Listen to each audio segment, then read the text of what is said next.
أعوذ بالله من الشيطان الرجيم بسم الله الرحمن الرحيم وأوحينا إلى موسى أن ألق عصاك فإذا هي تلقف ما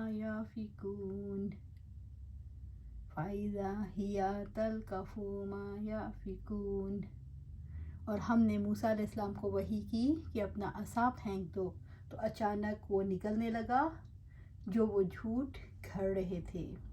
سورۃ الاعراف آیا 117۔ وَأَوْحَيْنَا إِلَىٰ مُوسَىٰ أَنْ أَلْقِ عَصَاكَ، اور ہم نے موسیٰ علیہ السلام کو وحی کی کہ اپنا عصا پھینک دو۔ موسیٰ علیہ السلام نے عصا پھینکنے کا ارادہ کیسے کیا؟ موسیٰ علیہ السلام نے عصا پھینکنے کا ارادہ وحی آنے کے بعد کیا۔ میدان مقابلے میں لوگوں کی نظریں سانپوں اور اژدہوں پر جمی ہوئی تھیں۔ اللہ تعالیٰ نے اس اپنے بندے اور رسول کو حکم دیا، اپنے سیدھے ہاتھ میں پکڑے عصا کو زمین پر ڈال دو۔ عصا میدان میں چھوڑ دیا گیا، وہ ایک بڑا اژدہا بن گیا جس نے سارا میدان صاف کر دیا۔ فَإِذَا هِيَ تَلْقَفُ مَا يَأْفِكُونَ، تو اچانک وہ نکلنے لگا جو وہ جھوٹ گھڑ رہے تھے۔ موسیٰ علیہ السلام کے عصا پھینکنے کے بعد کیا ہوا؟ موسیٰ علیہ السلام کے عصا پھینکنے کے بعد حالات نے کایا پلٹی، عصا اژدہا بنا اور اس نے جھوٹے جادو کو نگل لیا۔ لوگ دنگ رہ گئے۔ اژدہے نے پورا میدان چن چن کر صاف کر دیا۔ فرعون اور جادوگر حیران رہ گئے۔ وہ سارا مجمع جو جادو کے مظاہرے سے خوفزدہ تھا اس پر سکتہ ہو گیا۔ فَوَقَعَ الْحَقُّ وَبَطَلَ مَا كَانُوا يَعْمَلُونَ، سو حق ثابت ہو گیا اور جو کچھ وہ کر رہے تھے باطل ہو گیا۔ سورۃ الاعراف آیا 118۔ اس میدان میں حق کا بول بالا ہوا اور جادوگروں کا منہ کالا ہوا۔ میدان پر سناٹا چھا گیا، لوگوں کے چہروں پر ہوائیاں اڑنے لگیں۔ موسیٰ علیہ السلام نے اسے پکڑ لیا تو پھر وہی عصا تھا۔ اس طرح حق ثابت ہو گیا، بھرے مجمع میں سب پر حق واضح ہو گیا اور جو کچھ وہ لے کر آئے تھے سب باطل ہو گیا۔ حق کے مقابلے میں باطل بظاہر کیسا دکھائی دیتا ہے؟ حق کے مقابلے میں باطل بظاہر مرعوب ہونے والا ہوتا ہے۔ حق کے بارے میں اکثر لوگوں کا یہ خیال بن جاتا ہے کہ مغلوب ہو جائے گا اور باطل اسے بہا کر لے جائے گا۔ جب باطل کا مقابلہ پرعزم اور مضبوط حق کے ساتھ ہوتا ہے تو کیا نتیجہ نکلتا ہے؟ جب باطل کا مقابلہ مضبوط حق کے ساتھ ہوتا ہے تو باطل خس و خاشاک کی طرح بہہ جاتا ہے۔ سچائی کا پلڑا بھاری ہوتا ہے، اس کی جڑیں اور گہری ہو جاتی ہیں۔ حق باطل پر کیسے ضرب لگاتا ہے؟ حق عظیم وجود کا مالک ہوتا ہے اور اس کی چوٹ زور سے پڑتی ہے۔ حق کی چوٹ سے باطل بکھر جاتا ہے، حق کی چوٹ سے باطل تیزی سے سکڑ جاتا ہے۔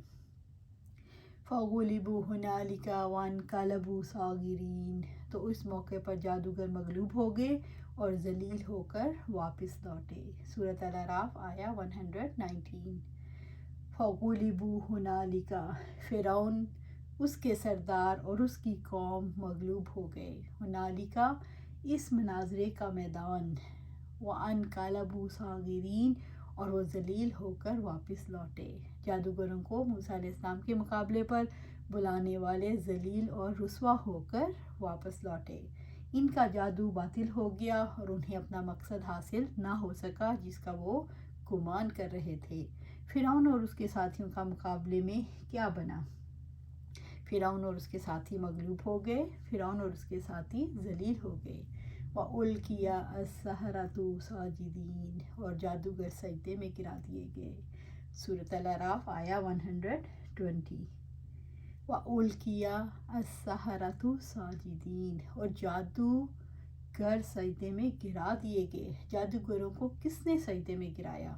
جادوگروں کو شعور کے اندر ہونے والی روشنی نے سجدے میں ڈال دیا۔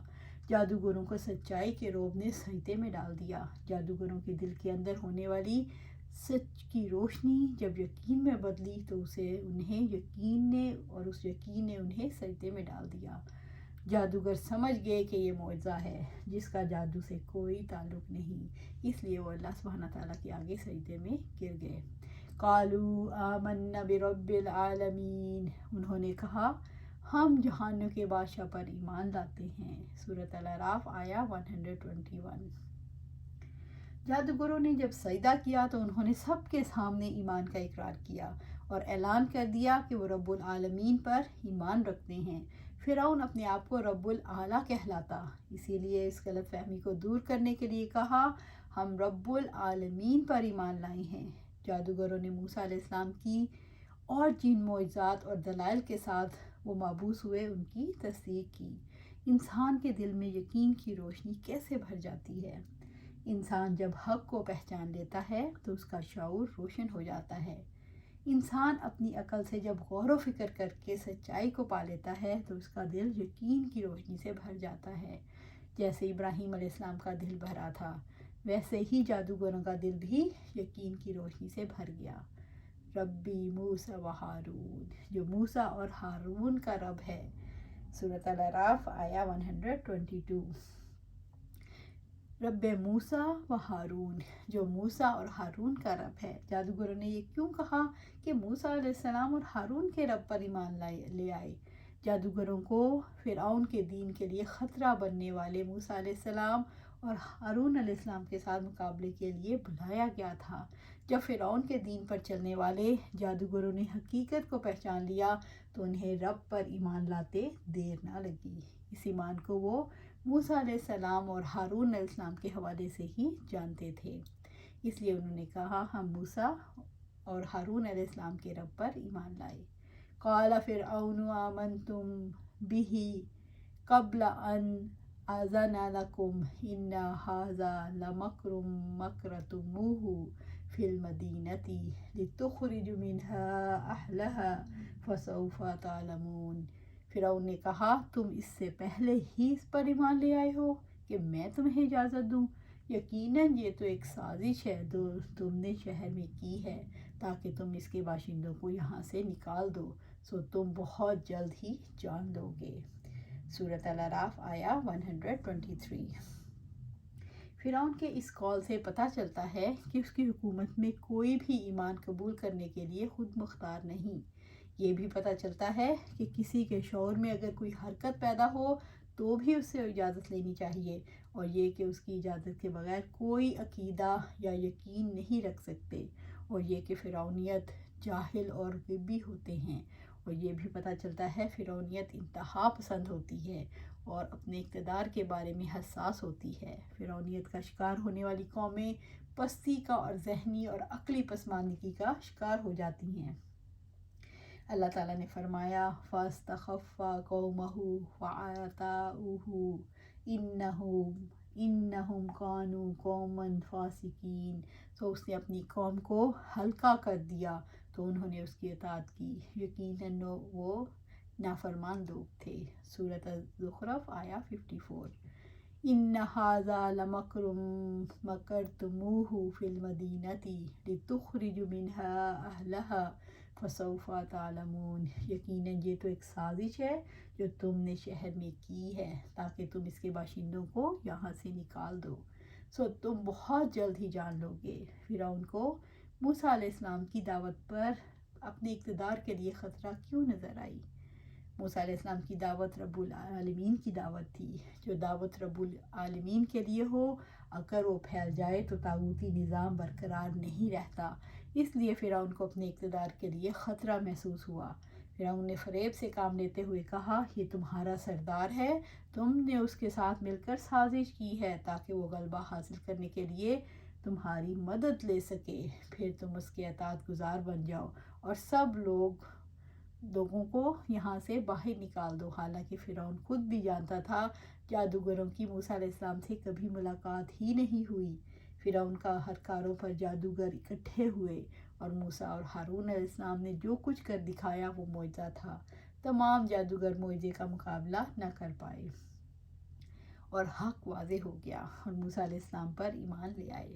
فَسَوْفَ تَعْلَمُونَ، فرعون نے جادوگروں کو دھمکی دیتے ہوئے کہا ان قریب تمہیں معلوم ہو جائے گا میں تمہارے ساتھ کیا کرتا ہوں اور تمہارے اس کام کی کیا سزا دیتا ہوں۔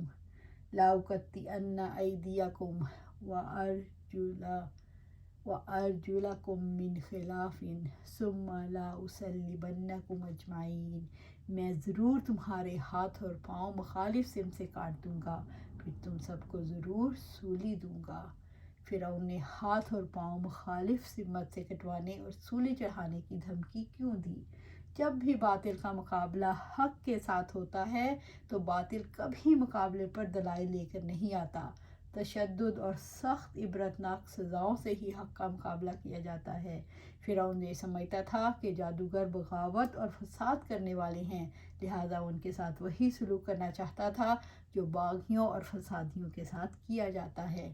میں تمہارے ہاتھ پاؤں مخالف سمت سے کاٹ دوں گا، میں تم سب کو ضرور سولی چڑھاؤں گا، کسی ایک کو نہیں، سب کو یہ سزا دوں گا۔ عبداللہ بن عباس رضی اللہ تعالیٰ عنہ فرماتے ہیں، شروع دن وہ جادوگر تھے، پھر دن کے آخری حصے میں شہداء میں داخل ہو گئے۔ سبحان اللہ، کیسے ایک دن میں سارا کچھ چینج ہو گیا۔ قالوا انا الی ربنا منقلبون، انہوں نے کہا یقیناً ہم نے اپنے رب کی طرف ہی لوٹنے والے ہیں۔ سورۃ الاعراف آیہ 125۔ اپنے رب کی طرف لوٹنے کی بات اس انسان کے ذہن میں رہتی ہے جو یہ جانتا ہو کہ وہ کس کے مقابلے میں آگے بڑھ رہا ہے اور کس کے خلاف لڑ رہا ہے۔ پھر وہ اپنے دشمن سے امن کا سوال نہیں کرتا بلکہ اپنے رب سے سوال کرتا ہے کہ وہ صبر اور استقامت عطا کرے اور اسلام سے وفاداری نبھانے کا موقع دے۔ یعنی ہمیں تمہاری دھمکیوں اور سزاؤں کی کوئی پرواہ نہیں، ہم تو اپنے رب کی طرف لوٹنے والے ہیں، ہم اس کے فیصلوں پر راضی ہیں۔ ایمان نے ان کے دلوں کو روشن کر دیا، ان کی ہمت بلند ہو گئی اور وہ فرعون سے بے خوف ہو گئے۔ اس سے سبق ہمیں بھی یہی ملتا ہے کہ کبھی حق کو نہ چھوڑیں، چاہے باطل کتنا ہی بھلا کیوں نہ معلوم ہو اور یہ کیوں نہ لگے کہ ساری دنیا اسی کو فالو کر رہی ہے اور وہی غالب ہے، لیکن یہ کبھی نہیں ہوتا۔ جب حق مضبوط عزم اور ارادے کے ساتھ آگے بڑھے تو باطل چکنا چور ہو جاتا ہے۔ تو اللہ سبحانہ تعالیٰ سے دعا ہے ہم بھی قرآن و سنت کے مطابق اپنی زندگیاں بسر کریں اور قرآن و سنت پر استقامت عطا فرمائے۔ آمین یا رب العالمین۔